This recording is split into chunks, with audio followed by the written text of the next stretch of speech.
I'm tired. Oh man, all week I've been looking forward to Mike's movie hour, which is 10 I'll minutes. get into movie hour. I just thought you know how bad I am at introducing the podcast, so you can introduce the podcast. If you think you're bad, all right. Well, I guess that's the introduction. All right, hey you and welcome. My name is Mike, and you're listening to the dulcet tones of the That Chapter podcast. I'm joined once again by Dirty Keith, sitting across. He's wearing a shirt for a change. I am. I thought Is I'd it jazz it white up. and maybe a dark brown, perhaps a black? It's a flannel shirt, yeah. It's a flannel shirt. Yeah. No Misfits tea today. No. Keith's feeling out of sorts as we enter the February month. Somehow everyone knows what I wear on like a That's non-visual why you're wearing platform. something different, I That's feel. it. Which is, not sure if I like it, to be frank. I can take it off if you want. Yeah, take it off. Take it all burn off. Burn it. Okay. And don't ever come back in here. I'll let it just this one time. You let it slide? Yeah. Thanks, man. Appreciate it. Don't do it again. All right, now back to it. Today, folks, we have the story of. Well, you know what? Actually, we have our usual housekeeping. Keith, any news? What's good with you? Nothing. Okay, great. What's good with me? Well, you know, we have our usual bits that we have to do at the start of every episode of the That Chapter podcast. Keith, you have your ghost stories. I like how we're just developing these bits. Yeah. You know, Mike's naturally. Yeah. Natural. They're pretty natural. I mean, you didn't ask for a ghost in your haunted house. No. That's not one of the things I asked a realtor when we're looking around. It's like, it must have a ghost. Do you think realtors get asked it often? That's a good question, actually. Yeah, they might. Well, there was one house we were viewing, I remember, when we were looking at a house, and it was right across from a graveyard. Cool. And it was a graveyard from like the 1600s. Wow. I loved it. I thought it was great. And even me and my wife were like, when we were viewing the house, there was loads of other people there. I was like, let's just say we're seeing shit in the house. Maybe we'll put people off. Who's that man staring at me in the corner? Can you see that? Something moved. But we didn't get the house. Oh, okay. But that would have been a great house to get. Yeah, I'd say that was super spooky. Do you think having a haunted house would raise or lower the price of a house? Realtors, if any realtors listening, let us know. Me and Keith are curious. I guess it depends on the person. Do you know the DeFeo house? Yeah, in Long Island, yeah. Yeah, I think that's gone. That's quite expensive now, isn't it?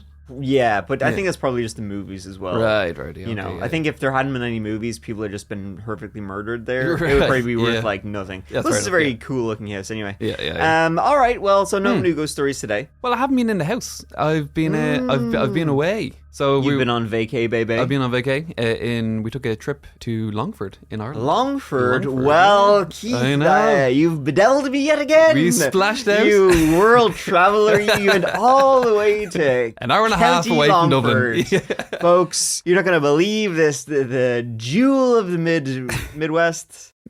Yeah, Midlands. I think we just call it. It's the Midlands. Yeah. Wow, what a place! Great. Yeah, we stayed in a cabin. It was the forest was kind of spooky. It was a cabin in the woods, you say? It was a cabin in the woods. Ooh. It was good. It was lovely during the day, like the nice woodland walks. They were very nice. Seeing all the squirrels. Seeing a falcon. Falcon? Didn't know there's falcons in Ireland. Wow. Yeah, there is. Of course there is. I seen them. They were Oh, awesome. well, I learned something new every day. They were great. Wow. But at night time, the hour of the wolf. Oh, buddy, they were scary. I was outside, so I'd had a few glasses of wine, and we were salty dog. Salty dog. We were sitting outside having a few glasses of wine. Then my wife went inside. I'd say a few glasses. I had like a bottle, and then don't be coy, Roy. You can keep it coming. You had 2 bottles. Why not? And then my wife stepped back inside, and I was outside on the patio area, and it was like pitch black. I could hear something moving. And I stood up and I took a couple of steps towards the woods. Then this massive stag came out of nowhere. Like, I was eye to eye with it. And then, like, obviously the antlers were even higher. And I was just standing there, you know, swaying. I was like, it took me a moment to like, what am I looking at here? I was like, holy shit. It was a full male grown stag. It was massive. We kind of locked eyes for a little bit. We had a bit of a moment. And then I kind of just turned and kind of walked off. I was like, it was really weird. Damn. And then my wife came out and I was like, you won't believe what I just saw. And I explained. She was like, no, you're drunk. I was like, no, I did. And she just, I don't think she still believes me. That was pretty intense. I mean, stags with antlers, they have basically knives attached to their head. Right. And like, because then he moved on, and then behind him, I guess, was his family, because there was loads of does. Is that what they are? Does? Yeah. A female deer? Chick deers. Chick deers. We'll go with that. Yeah, sure, why not? Sure, a female deer. There were loads of them anyway that followed him. They were like, hey, kid. Yeah. And then there was younger ones. It's like, you listen to the pod. so they went on. So yeah, I feel like because there was young ones there. If I had went forward, maybe we would try to protect it. But would have killed you dead. Man, yeah, it was cool though. It was awesome. awesome. Yeah. Hey, listen, if you'd been killed by a stag, murdered by a stag, think of all the episodes I would make. That'd be great content. Just for great a pod, content. Yeah. Keith dead? Question mark. Yeah. I'll tell the audience what you were wearing at your funeral. All right, put a Misfits I was wearing a Misfits t-shirt. Okay, very good. Well, that's pretty cool. Yeah, it was awesome. Yeah. All right. So moving on. So my turn. Folks, I know you guys are eager beavers to hear Mike's movie hour, Mike's horror movie hours. You know, I tune in every week I talk about what horror movies I've watched of late. Yeah. Exclusively horror for about an hour. Yeah. The movie hours, best 10 minutes of the podcast. Oh, I mean, we're looking to make 5. So recently, what horror movies have I watched? Okay, a few. So I watched, this is sort of a horror movie, I guess. It was Beetlejuice, the sequel to second one. Okay, just yeah. Beetlejuice. Yeah. You know, I was really excited when all the ads were coming out. And I was like, oh, I'm dying to see this. And then I just didn't go, and I've forgotten all about it. I think everybody forgot all about it. No, I'm not a huge diehard fan of the first one. I like it. I guess I'm not like, you know, busting a nut over a lot of what's his face, is that what's his name? Oh, Tim Burton. Tim Burton stuff. Yeah. If it wasn't for his aesthetic, most of his movies are not very good. Yeah. It's really the aesthetic carries his movies. It is. Yeah. I feel that a lot of it is the nostalgic as well. I get very nostalgic watching Beetlejuice. I like it, but I mean, it's Michael Keaton obviously just carries the movie, and then when you watch it, you're like, he's only in for like it's like that 11 minutes show. or something. Yeah, it's like, where is Michael Keaton? And when he's not on screen, you should be asking, you know, that whole sense thing. That's what you're doing for the entire movie. But when he's in it for those 10 minutes, he's incredible. Excellent. So he's in the sequel a little bit more. It wasn't as shit as I was expecting it to be. Okay. Yeah. Pretty forgettable though. Right. But just it was better than I thought it was going to be. Would you watch it again? Probably not, but I probably wouldn't turn it off if it was on the telly. On the telly. Right. But yeah, so out of 5, I don't know, for like a 2 out of 5. Okay. Yeah, it's like not a piece of dog shit, but I've forgotten actually everything that happened in it already. Okay, maybe I'll hold off till it comes on the telly and then I'll watch it. Yeah, do. Next movie is a movie called Thanksgiving, which is a slasher movie, which I probably should have watched, or probably should be reviewing it around November, but I'm not. So it came out, I think it came out last year or the year before. So it's a slasher movie set in Plymouth, Massachusetts, the home of Thanksgiving. And it's basically a slasher movie set in a small town, kind of the same stuff you've seen a million times over, Scream, that kind of shit. I could be wrong. When I seen the advert, I think it's this film. When I seen the advert, it gave me real strong. You know that film, I Know What You Did Last Summer vibes? It is sort of like that. Yeah, it's a fun slasher movie, actually. I liked it more than I thought it would, because it doesn't take itself seriously. Like, it's very ridiculous. The entire movie is like really over the top violent. Well, that's good. But it knows it is. Yeah. So it's a fun movie. Would I watch it again? Again, I probably wouldn't sit down to watch it again, but I wouldn't turn it off. Yeah. Okay. It's a fun slasher movie. I'd give it probably like a 2.5 out of 5. And would you recommend it? Yeah. I mean, I wouldn't be like, you have to see this movie. But you know what, folks? If it's on and you're looking for something to watch, I'd stick it on. I'd give it a boop boop. Kills an hour and a half. Yeah, exactly. It kills a tight 90. Although I think actually, in fairness, I was dragging a little bit towards the end. But it's fun. It's a fun movie. Right, Okay, next movie is The Northman, which is now it's not a horror movie. It's a kind of medieval, I don't know, epic, whatever you call it. It has some fantasy elements in it, but it's done by Robert Eggers, friend of the podcast. Yes, our close and personal friend Robert Eggers, who is a horror movie director. He's done 4 movies. 3 of them were horrors. Yes. So I'd still count this under the Mike's horror movie review. And The Northman was the only one I hadn't seen. Well, people die, so that's pretty horrific. It is horrific, but it's not scary. Say like that to the people that didn't die. Yeah, well, exactly. Yeah. Your death doesn't count. But it was great. I had put off The Northman for a long time because I heard it wasn't very good. And the people who said that are absolute fucking liars who should also be murdered viciously. It's great. I thought it was a really, really good movie. I really loved it. Okay. It was way better than I was expecting it to be. Right. Just a really cool, fun, adventurous. It's pretty violent. Yeah. But it's just a great movie. I don't really know what else to say about that other than spoiling it. But basically, the main guy, his dad is killed and his mother is kidnapped by his uncle. Okay. He's a child and that happens, and he grows up and he's trying to get revenge. Oh, okay. And it takes him to Iceland. Nice. He's trying to go rescue his mother and kill his uncle. Nice, okay. And of course, tricksy things happen. And I definitely think he's a big fan of either Skyrim or God of War. Right, okay. Robert Eggers. Some of the scenes in the movie were directly out of kind of Norse fantasy. Like, it's not a fantasy movie, but there's like fantasy kind of moments in it, like this weird dream sequences, shit like that. Oh, I think I've seen one. Is it like the Ride of the Valkyrie? There's one scene in it. Yeah. I think I remember I seen the clip of that. It looked very, like you're saying, the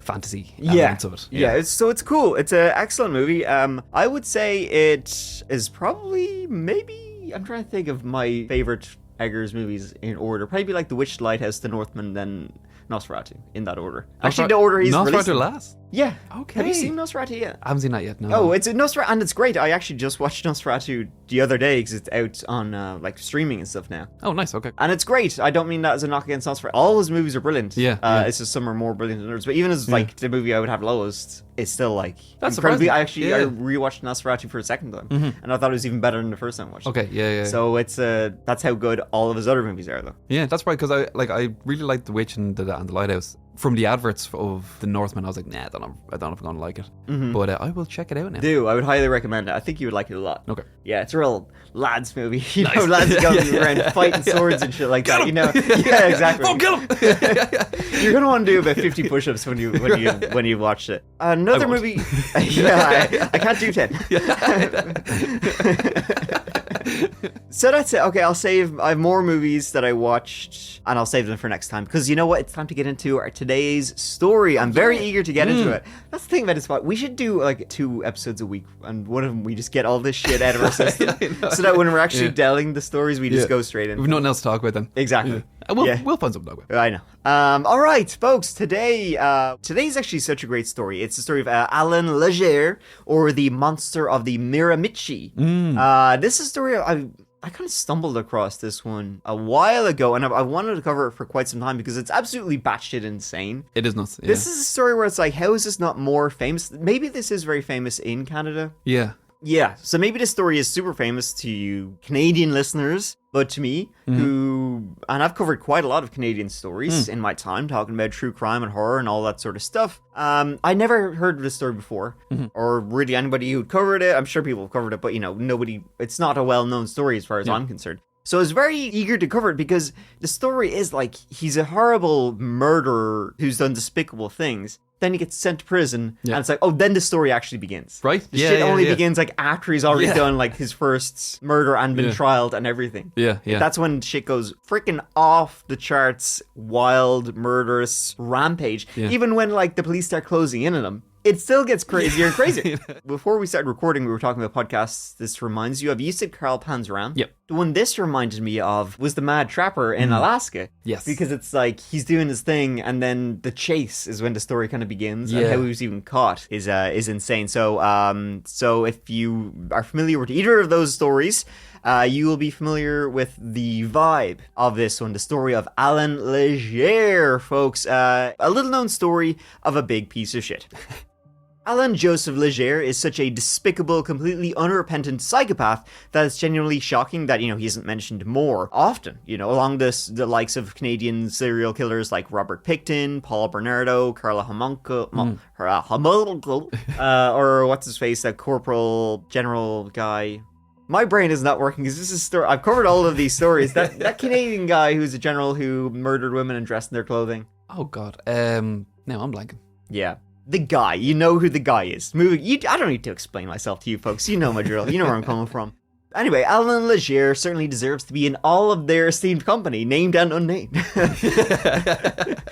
So the man destined to become known as the monster of the Miramichi, Allan Joseph Legere, was born on February 13th, 1948, in Chatham, New Brunswick. This was also a Friday. So Friday the 13th. Ooh. For anyone who's a bit suspicious. That is cool. Man, if only he could have turned out cooler with that awesome birthday. That's all you need. Yeah. A good birthday. So Chatham, where he was born, would later combine with the town of Newcastle to form the city of Miramichi along the banks of the Miramichi River. The Miramichi, in the monster moniker, by the way, his name, it means the river and not necessarily the town. He terrorized his way all around this area. I think the city of Miramichi or Miramichi, I'm not sure which one it is. Oh wait, is it? Am I pronouncing it wrong? Should I be pronouncing it more le français? I looked up the pronunciation of it, and I got somewhere where it said Miramichi, and then you were saying Miramichi, so I don't know. It could be either. We'll say both, just to cover the bases. Okay, it's also, every time I say Miramichi, you can just silently say Miramichi. One of us has to be right. Yeah, folks, or every time I say Or we're both wrong. Miramichi, just think Miramichi. But the city of Miramichi, it considers itself Canada's Irish capital. Then it's definitely Miramichi. That's what Irish would say. No, it was only in the early 19th century when large number of Irish immigrants landed there. I think at one point 40% of the population was Irish. Wow. So it was already called that, and then we arrived, and then we butchered it and started calling it Miramichi. All right, well, there you go. Debate over the name is over. So Allan Joseph Legere was one of the 4 children born to Louise Legere. Louise was a single mother who didn't have a lot and often struggled to get by. In order to make some extra cash, she would let out a room in their house to lodgers, one of whom fathered Allan and his brother. Allan didn't get to know his father though, as the man deserted him soon after he was born. As a result, Allan and his brother suffered from devastating bullying at school, and from the local neighborhood kids. That meant the brothers relied heavily on each other for support and friendship. Allan was described as an isolated child who only grew more and more angry over time. He blamed locals for everything that went wrong in his life, and seemed to harbour a dangerous level of resentment, especially for anyone better off than him, which was almost every single person he met. There was a quote I came across from one woman that grew up with him, and she called him a bad little bastard. She said that he was always throwing stones, you used to be out on the street, and he'd wave and smile at you, and then as soon as you turned your back, he'd throw a stone at you. Mm-hmm. To be honest, like this point, he just sounds like a bit of a shithead kid. Yeah. So. Yeah. But then, suddenly, just after Allan graduated from high school, his brother was killed when he was hit by a truck while crossing a bridge. Following his brother's tragic death, Allan's petty dislike of other people in the area tipped over into outright hatred. As a shitty kid, he became a shittier adult. Mm-hmm. Worse yet, Allan's mother took the death of her son especially hard, and took her grief out on Allan, on one occasion even snapping at him that she wished it had been him and not his brother who had died. Ooh, that's hard to hear. Yeah. There was nothing left for him in New Brunswick, so Allan moved to Winchester, roughly 10 miles down the Miramichi River, from his family home. It could be Miramichi as well. Okay, I don't care. How about that? We'll say Canada. Yeah, he moved 10 miles down from the Canada River from his family home.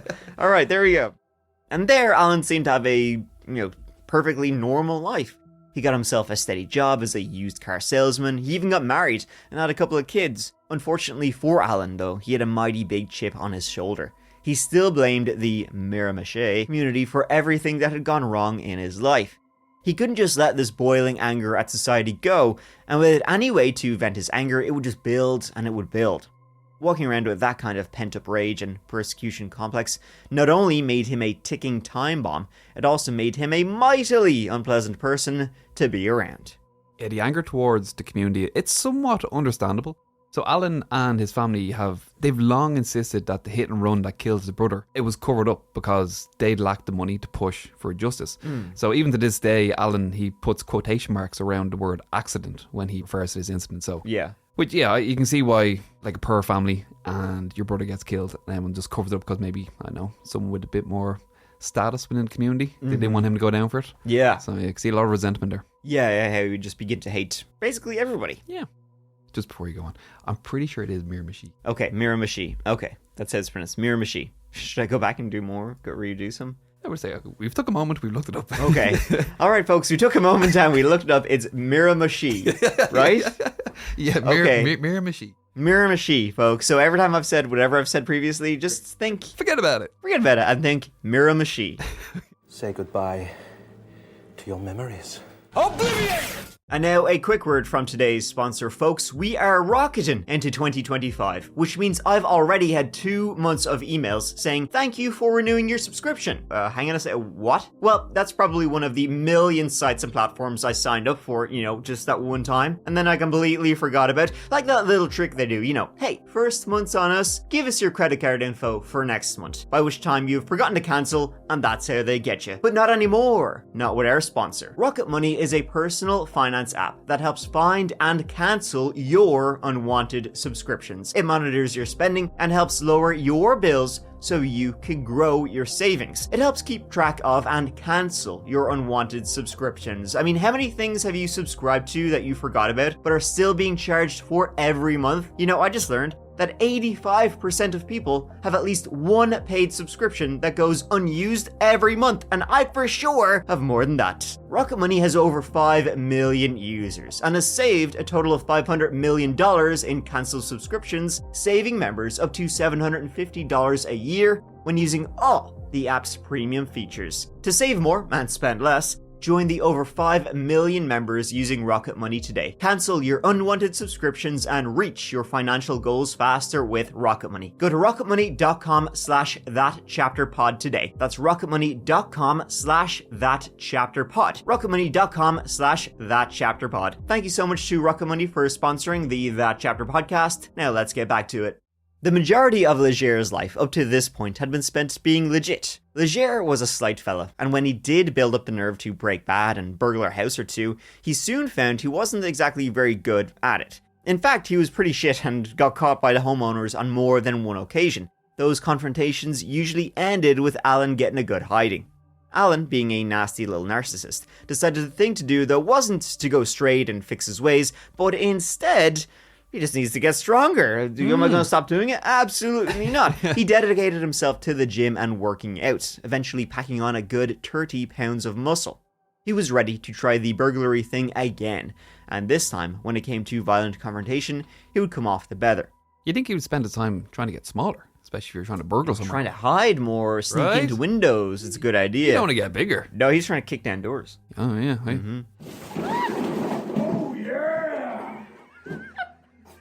In fact, it would become part of Legere's MO to try and force confrontation if he could. He would even stand over sleeping victims. If they woke and saw him, he would order them to stay quiet and still.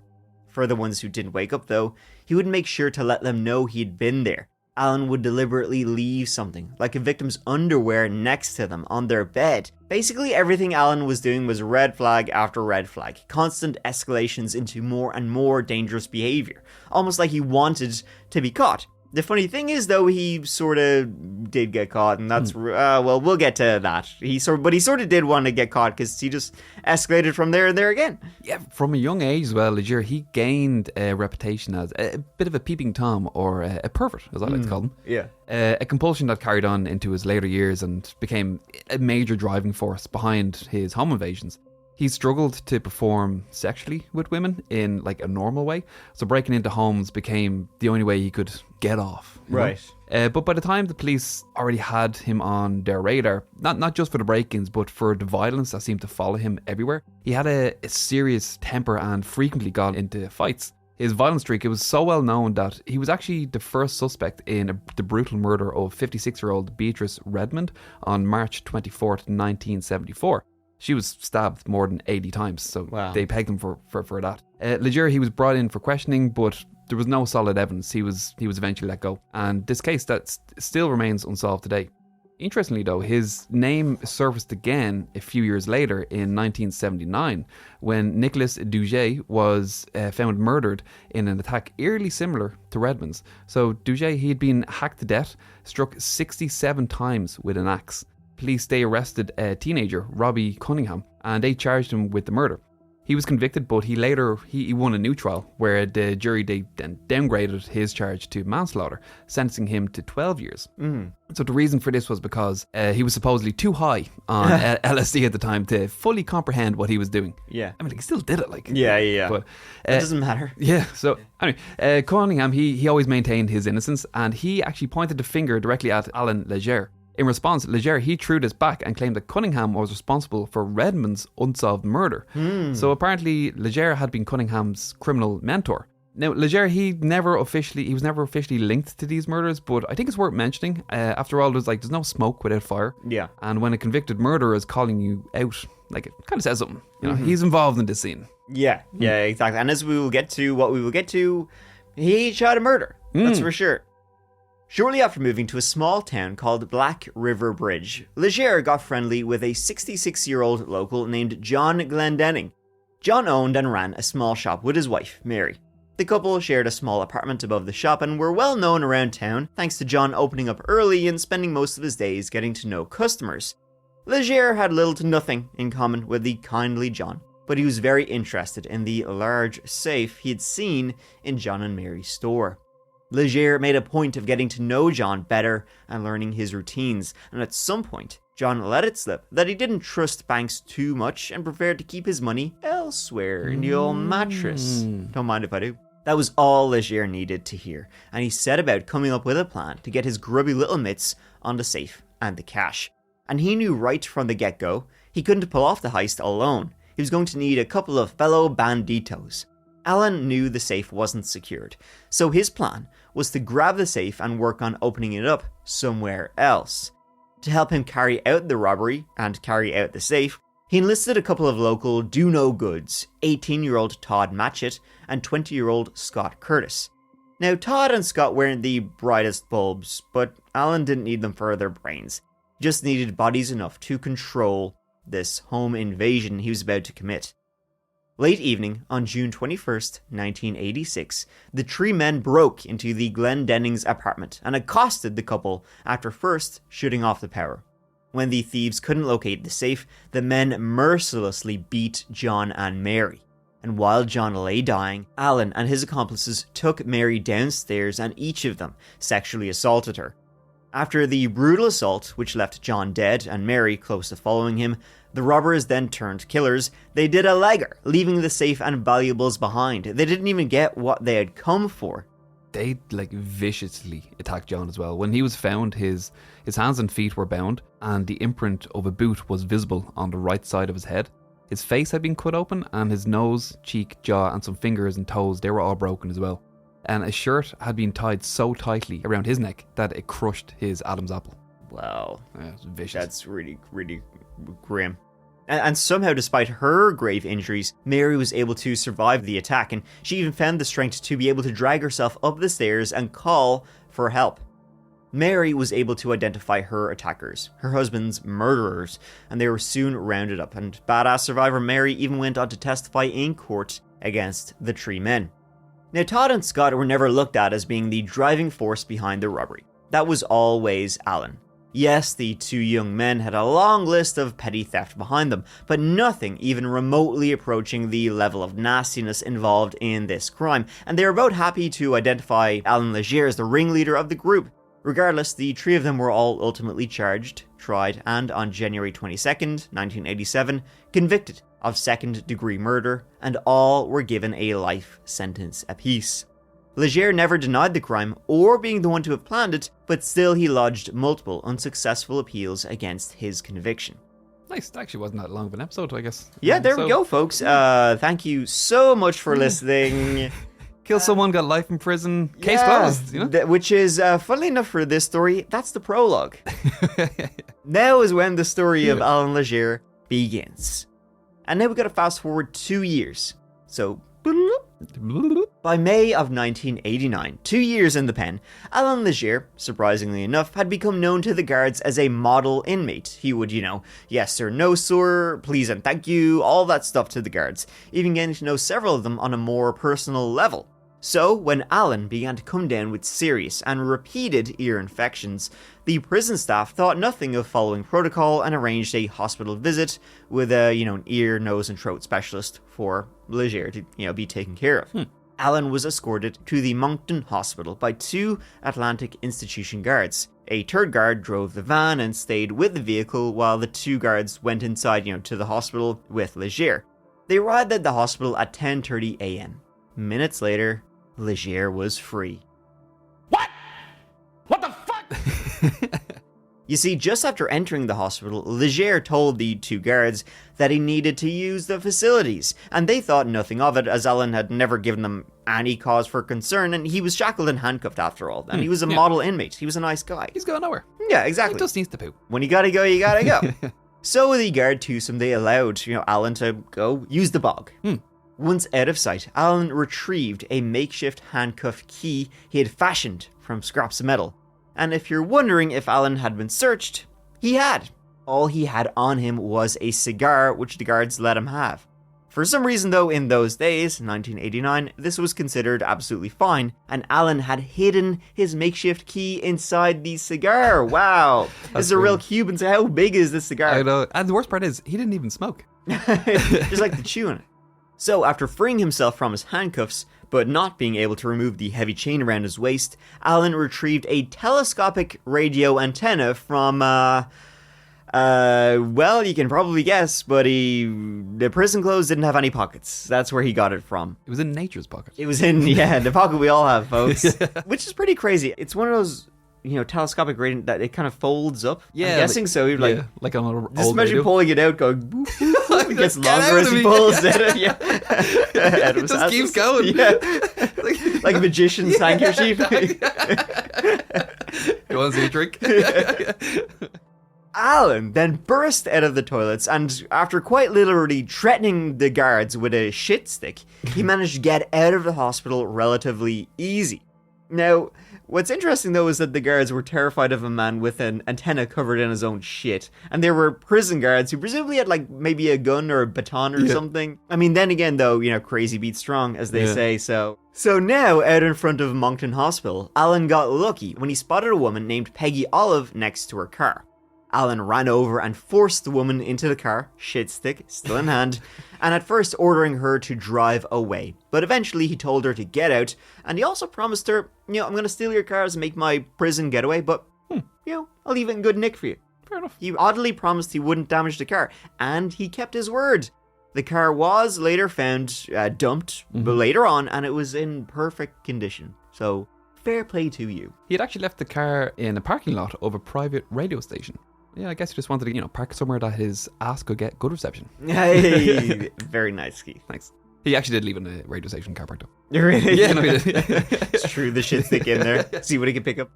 Allan now was on the lam and was about to go on a good old-fashioned rampage. And this is when the real story of the monster of the Miramichi begins. Dun, dun. Okay, so this is when shit gets wild, and there's quite a lot to get through because he did a lot. He did. So after stealing and ditching Peggy Olive's car, he also stole several other cars, and it was one way he was able to keep ahead of the police who were looking for him. As soon as he escaped the hospital, they were on his ass. He just was... Shows words. Like that. Yeah, like the antenna. So he was like constantly stealing a new car, constantly switching cars, so they would never know when to look for him and what he was driving. So for the sake of not boring you, dear listener, I won't bother telling you about each and every car he picked up on his way to freedom, but it was a lot. He stole and switched a lot of cars, was doing it constantly. Sometimes he would take the car with violence, other times, pretty nice guy. Yeah, just imagine you're 12 years old again playing GTA. Same vibe. Exactly, yeah. So how Allan treated people, it kind of varied greatly depending on one thing. Were they scared of him? If the victim acted terrified, the less Allan seemed to be bothered with them. He just wanted to feel scary and powerful. But if you didn't act scared, you tried to, put up a fight with him, ooh, he didn't like that. No. He wanted you to be scared of him, so better off just give him what he wants and run away. 4 days on from Allan's escape, he attacked a man named Max Ramsey, took his wallet and his car, a 1986 Chrysler New Yorker, both of which were discovered later abandoned in Newcastle, presumably on his way out of town, or that's what they thought. See, another key to retaining his freedom was that no one on Earth would expect Allan to stick around the Miramichi area. So that's of course where he stuck around. He didn't leave the area. He was going to say, this is my local, I ain't leaving. Just 3 days after he stole Max Ramsey's Chrysler, on May 10th, 1989, police received a call from a woman named Mary Cregan in Chatham. Cregan had been spooked when she thought she spotted a man looking in through the window of her home.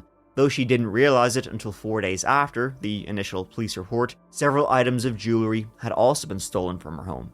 This is really where it becomes like the boogeyman of the area. Everybody's thinking they can see him, spot him, see dark shapes. So when she called the police, she'd seen someone outside her bedroom window. So then she went and she sat outside her son's room until the police arrived in case, the intruder broke in. As he said, it was days later when she realised that her jewellery was missing. It was only then that she realised that the intruder was in her house the whole time. So it was just like a horror movie. She thought she was seeing him, but he was like in the house. Could have been a reflection on a window rather than being outside. It's very scary. Yeah, this will happen a lot, folks. Like just under a week on, 3 Chatham residents reported seeing a suspicious man loitering. The first 2 came from a man named Joe Irving and a Kathy McCure when they saw a man in a field near their homes. Irving identified the man as Allan Legere. Soon after, another man also called the police and reported seeing a man matching Legere's description hanging around the Kelly Road area, which was, funnily enough, near to where Legere's first murder, John Glendenning and his wife, they lived. He was sticking super local to not only the area he grew up in, where he'd committed his first murder, but also these were people he hated his entire life. He's like, if I'm going to go on the run and on a rampage, I'm going to do it with the people who deserve it. Another 11 days later, on May 27th, police received another call from Joe Irving, the man who'd reported a lurker previously. This time it was to tell police that someone had broken into his home and helped themselves to a large amount of meat and other food from his freezer, along with a duffel bag, presumably to carry the meat he'd stolen. Just one day later, on May 28, a Newcastle resident was driving home when he passed by a corner store run by 75-year-old Annie Flam and her sister-in-law Nina, when he noticed a worrying amount of smoke coming from their building. He tried to get the attention of anyone inside by banging on the door, but received no answer. At the same time, officers Dan Pugh and William Dixon were also driving by, and after calling the fire into the local fire station, Officer Pugh was able to kick down the back door. Moving to the front of the house, he found Nina slouched at the base of the stairs. Nina was barely clothed and struggling to stay conscious. It was obvious she had been badly beaten, and there was no sign of her sister-in-law Annie. Officer Pugh wrapped Nina in his coat and managed to get her out of the house and into an ambulance, where she received oxygen and basic first aid. Officer Pugh gave Officer Dixon the heads up to call ahead to the hospital to have a rape kit ready when they arrived. Nina was taken to the hospital and looked after by the staff. Local police passed the case up on the ladder to the RCMP as shit was getting pretty serious, and when the fire was extinguished, the remains of Annie Flam were found still in her bed. She had no smoke in her lungs and had been dead before the fire was set. An autopsy would later show she too had been savagely beaten and sexually assaulted before she was killed and the house was set on fire. When Nina, when she later recalled the incident, she said that she'd woke up to a man standing in the doorway of her bedroom, wearing a mask with part of the face cut out. The moment she opened her eyes, the man, he just rushed over to her and clamped a hand over her mouth, and then he put a knife to her throat, warning her not to make a sound. He then tied her to the bed and came up with this elaborate backstory to explain why he was there. He said his name was Gerald and he needed $3,000 because his girlfriend was pregnant and she needed an abortion. So he was obviously trying to create an alibi. Yeah. But the only problem with this was because he was from the area, he kind of knew Nina and he kept calling her Miss Burney, a reference to her late husband. So it was pretty obvious that he wasn't a stranger and he was a local to the area. So a bit of a clue for the police there. Yeah. So now, news of the latest violent escalation, it spread around the town and the wider river area like wildfire. The Miramichi had a crazy loose killer who had murdered somebody, a second person now, in this area. People were starting to get scared. Allan had been on the run a month and was wasting no time whatsoever. On June 1st, 1989, police received yet another 911 call from Joe Irving. Following the burglary less than a week earlier, Joe had obviously heard about his neighbor being murdered and the house being set on fire, and so he was being extra vigilant. Late one morning, Joe and his wife had gone outside after hearing a noise and had seen a man apparently attempting to break into their garage around 11:30 a.m. Joe called out to the man who fled at the sight of him. Joe then jumped in his car and ended up pursuing the intruder until the mystery man was able to escape by jumping over a couple of fences. The next day, a local contractor returned to a deck he was working on to find a pair of men's glasses in a hole in his decking. That was the exact route the burglar took as he fled from Joe the morning before. Constable Kevin Mole of the RCMP found the smoky grey glasses and took them to an optometrist. They were quickly confirmed to have been of the same make and prescription as given to Allan Legere while he had been in prison. Fair play to Kevin Mole here, because a lot of people, they really refuse to believe, and within the police as well, that someone will be, that stupid. Yeah. It's taking the risk of staying in Miramichi area again and kill people while the police were actively looking for him. Yeah. But Mole was like, nope, he is that stupid, and I'm going to prove it. Yeah, exactly. Why would he stay in the area he grew up in where everybody knows him? Yeah. Oh, no, he is? Okay, fair enough. Yeah. And he's also starting to kill people now. People were getting very nervous, as you can imagine, around the Miramichi area, and a $2,000 reward was offered for information leading to Allan Legere's capture.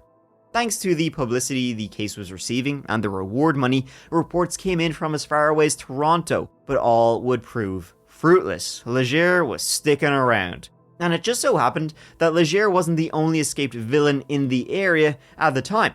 On May 22nd, right as Allan was revving up for his siege on the locals of the Miramichi, a pair of brothers, David and John Tanasichuk, escaped from Dorchester prison. The Tanasichuk brothers briefly drew the attention of the police as suspects in the attack on Annie and Nina Flam. The brothers were caught while hiding out in a hunting lodge in the Harcourt area, which is a city an hour south of Newcastle. And it didn't take the police long to work out that they were very unorganized, basically, and well, a bit stupid. They hadn't perpetrated the attacks in the Miramichi area and were charged with the escape from Dorchester, but eliminated as suspects. And so attention shifted right back to Allan Legere.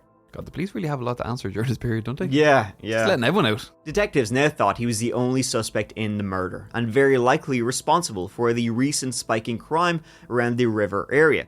Still, they needed some hard evidence. 61-year-old Nina Flam had survived the brutal assault that had killed her sister-in-law, but she was unable to identify her attacker. Further, she insisted the man who had assaulted her was much smaller than Allan Legere. Still, though, authorities were sure he was their man. There was just way too many similarities with the Glendenning murder. In a forward-thinking effort to try and secure a hard link, Constable Kevin Mole arranged for a knife that had been used in the 1986 attack on Allan Legere while he was in Moncton to be sent to the RCMP's crime lab in Sackville. Kevin Mole had recently heard about the then groundbreaking use of DNA fingerprinting as a possible way of linking offenders to crimes, and thought that maybe the blood on a knife could be linked to semen taken from the Flam crime scene. Sadly it didn't, nor did a wart Legere had removed while in prison. Why did they keep the wart? Right. That's the weirdest thing I don't just like get. like the warden just has like a wart around his neck. Like. Yeah. Legere, it's my trophy. Yeah. Authorities had to wait until Canada's first dedicated DNA testing facility in Toronto opened months later. But I mean, at this point, like, Kevin Mole is obviously very keen. He's finding Allan had been stabbed while in prison, so he's trying to get that knife, a mole. It's apparently a trophy. It's like they know it's Allan Legere pretty much. I mean, they're pretty suspected it is, especially because they found his glasses there. But I mean, it's also like, this won't help you find him. This will just confirm it's him. You still need to find the person doing this. Exactly, yeah. After the June 1989 assault and murder, things around the Miramichi actually went quiet for a few months. Not that the sudden lack of crime calmed anyone's fears though. People still knew there was an unpredictable killer on the loose, and no one was going to forget it until the man responsible was back in prison. It wasn't going to be too long, however, before the action got going again, and any faint hope of Allan fading quietly into obscurity was gone forever. On September 30th, 1989, at around 10:30 p.m, 70-year-old Newcastle resident Morrissey Doran confronted an intruder only for the burglar to shoot him in the back at close range with a shotgun, though Morrissey would luckily survive. News of the attack on Morrissey Doran was still breaking across town when the very next day, an elderly couple, the Russells, Edwin and Evangeline, were discovered having been violently beaten by an armed man close to 9 p.m. that evening. Not only were the crimes committed in such a short space of time from each other, they were geographically close also.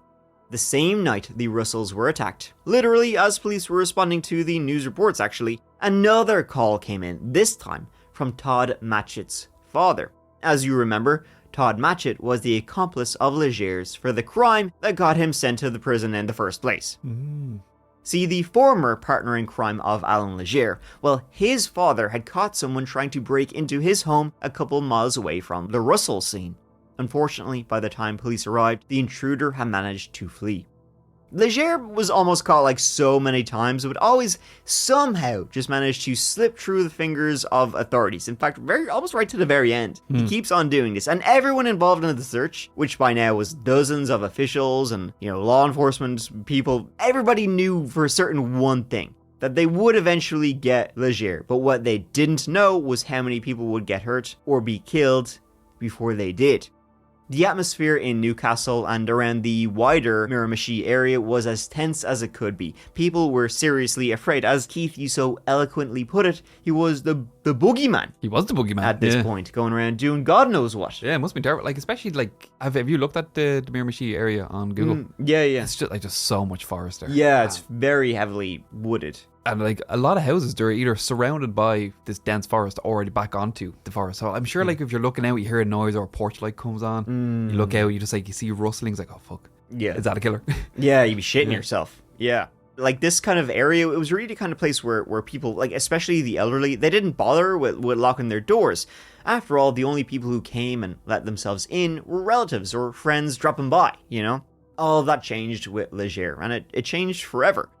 Right in the middle of his violent and chaotic spree, Legere's name spread around the Miramichi River like a spooky urban legend.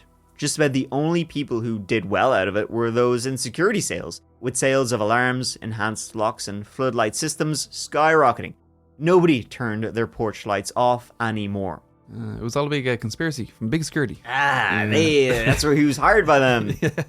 Those porch lights, they even got themselves a new name. Legere lights, a name that persists to this day in the area, even though many of the younger generation never questioned why. Those who do then get to hear about the 7-month-long reign of terror Legere perpetrated on the community he still held responsible for everything that had ever gone wrong in his life. As a brief aside, as we were just saying, this area is so incredibly heavily wooded. It's all wild northeast, tall green trees, thick forests, rivers, lakes, a hell of a lot of places to hide and cause mischief from. So the Russells and Morrissey Doran were somewhat fortunate in that they survived their encounter with the monster of the Miramichi. Legere's next victims would not share the same fate.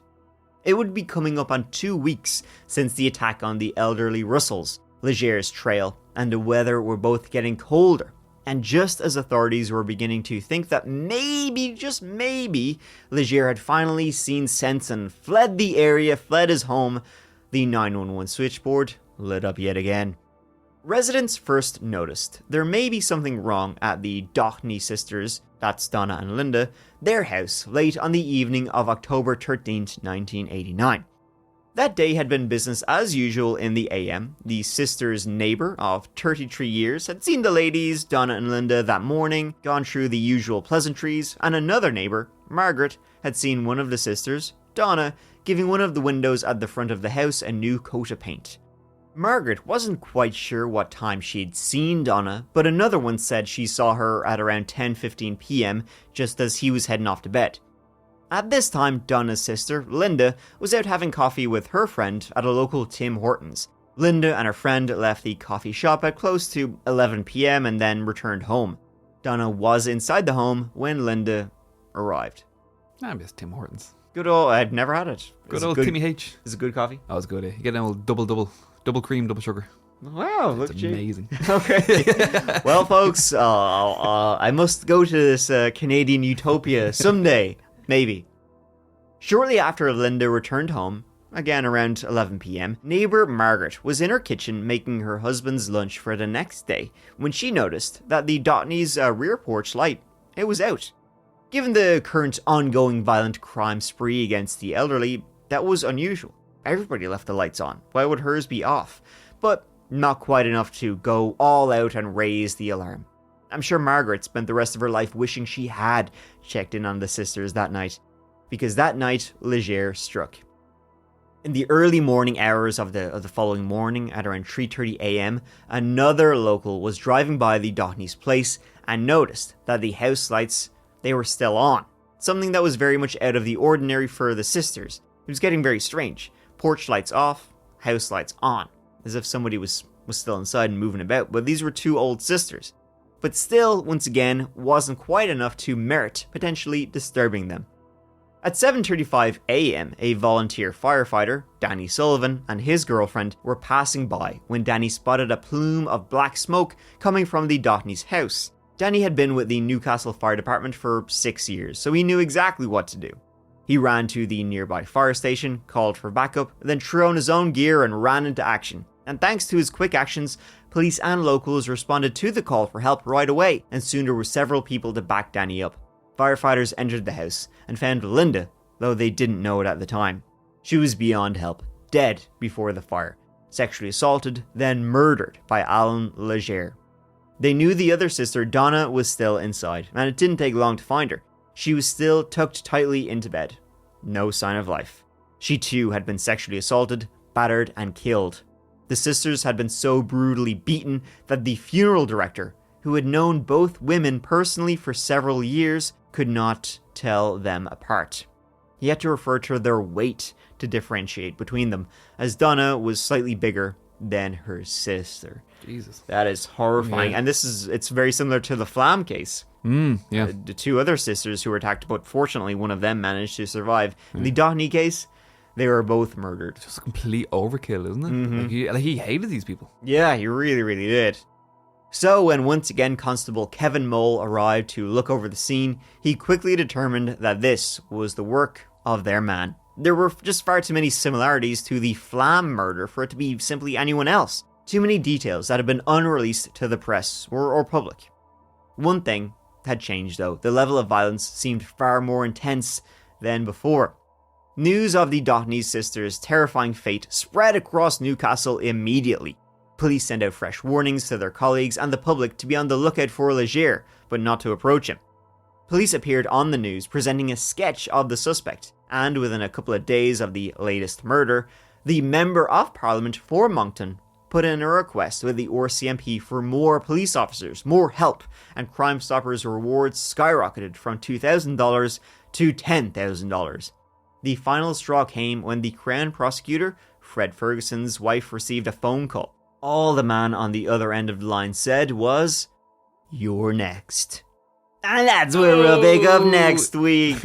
When Allan Legere's crime spree continues, it escalates, and then, well, they start closing in on them, but the chase is actually pretty wild. It is good. The chase is actually my favorite part of the story because it's crazy. You know, I'd love to hear from someone that lived in or near the Miramichi area in 1986 when this all kicked off, because what the feck was going on that year? So, Allan Legere and his two criminal buddies, they murdered John Glendenning on June 21st, 1986, which we talked about. But then this seemed to set off like a string of violent attacks by different people. So on August 12th, 1986, so the same year, 13-year-old Tara Prokosh was found dead and her 14-year-old friend was barely alive after they'd both been stabbed and sexually assaulted. 3 weeks after this, 19-year-old Teresa McLaughlin was found bludgeoned to death.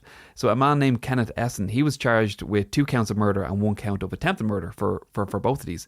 Then October 14th, 1986, same year again, this is all like within a 6-month span, Patrick Murphy, 39, was found stabbed to death. A man named Earl Lewis was arrested and charged with murder. What was going on in Miramichi in 1986? Like, there was multiple murders, attempted murder, sexual assault by multiple perpetrators over this like 5-6 month period. I don't think it's a massive area, like population wise. Well, maybe there's just really nothing to do there. Yeah. You never know. It's just like one guy starts killing, it's like, we can do that? Yeah. Whoa. I didn't know that. That's cool. All right, folks. Well, you can look forward to hearing more about that next week. Thank you so much for listening to the That Chapter podcast. Hope you enjoyed Allan Legere, the Monster of the Miramichi, Part 1. And we'll pick up Part 2 next week. You can find us wherever you get your podcasts. So please like and subscribe and review. 5 stars. Thanks, I hope. Please. All right. No, thanks, guys. Appreciate you. Talk to you soon. And I'll see you. All right. Bye.